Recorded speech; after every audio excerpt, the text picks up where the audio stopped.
Private member statements will now be proceeded with. I call the Minister for Western Sydney, West Connects and Sport, and the member for Penrith.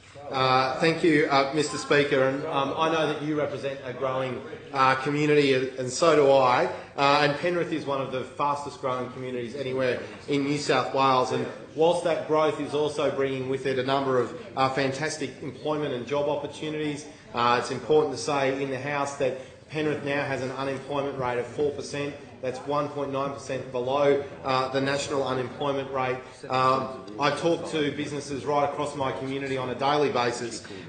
Just recently speaking to one business based in the New Plains that's got as many as 30 vacancies. Just shows the strength of the local economy in and around Penrith. But with that growth, it's important that the community continues to see long-term investment in infrastructure across our community, and this government is making sure that it is delivering for the people of Penrith. What we see at the moment, Mr Speaker, is significant upgrades to the Penrith train station.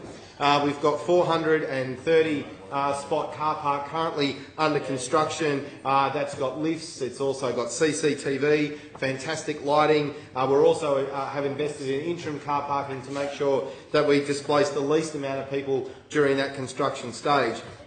But, Mr Speaker, this is only just one part of what's happening around Penrith Station. We're seeing a significant upgrade right across the entire station, the biggest upgrade Penrith train station has seen in its lifetime. And it's important to recognise that as the community continues to grow with suburbs like Thornton on the north side of the Penrith train station and the Penrith CBD and those opportunities stretching across the rail line, this upgrade to the Penrith train station is going to provide new access across the rail line. And we've just seen in the last fortnight the large canopy over the top of the new concourse, which will allow people to be able to move across the rail line without having to use their Opal card to get charged to go through the train station. It'll also improve our bus interchanges, also our taxi and kiss and ride areas, and overall it will improve the public transport experience for people in Penrith. Mr Speaker, on top of what's happening with the train station, we're also seeing massive upgrades coming this year with the upgrade of Northern Road. The 4-kilometre section between Glenmore Park and Jamison Road in Penrith is going to be widened. We're also going to see, as part of that widening, a new bridge constructed over the M4 at the Northern Road. It'll be a significant engineering feat.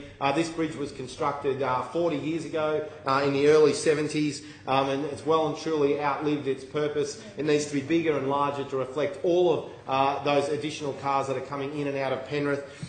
We do see the backlog of vehicles onto the M4 trying to access that bridge. So having a much bigger bridge, more capacity, is something that my community has been calling out for, and that's something I, as a local member, and this government is delivering.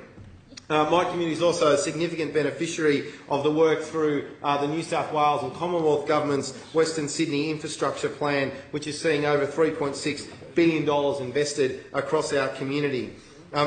What we will see is, in many parts of this road, 4 lanes, 3 lanes in each direction, and 4 lanes in some of our more congested areas. We're also opening up new traffic turning lanes. We're also putting new traffic lights into locations to improve the flow of traffic across the Northern Road. And as I said, doing that massive upgrade on the interchange, which will also prepare that part of the M4 for the new smart motorways projects that I know the Minister for Roads is rolling out across the M4.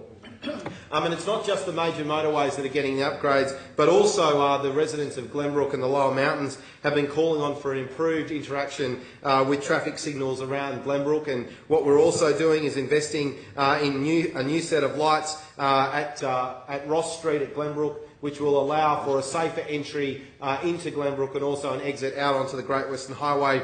This intersection has been subject to a number of crashes and also a fatality in the past, and the government's investing $5 million to invest a new set of lights there and also change the way that the Handman and Wasco Street intersection operates, which has been the bane of existence for many, many people living in the Glenbrook community for a number of years.